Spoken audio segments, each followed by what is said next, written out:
যুক্তরাষ্ট্রে আটক ভেনেজুয়েলার প্রেসিডেন্ট নিকোলা মাদুরো ও তার স্ত্রীকে অবিলম্বে মুক্তি দেওয়ার আহ্বান জানিয়েছে চীন। মার্কিন অভিযানের নিন্দা জানিয়ে ওয়াশিংটনকে সংলাপের পথে ফিরতে হবে বলে জানায় তেহরান।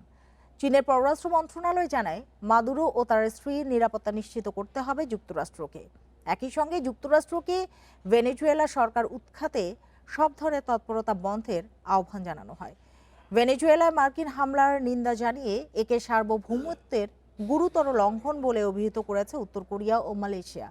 উত্তর কোরিয়ার পররাষ্ট্র মন্ত্রণালয় জানায়, এ ঘটনা যুক্তরাষ্ট্রের নৃশংস আচরণের আরেকটি উদাহরণ।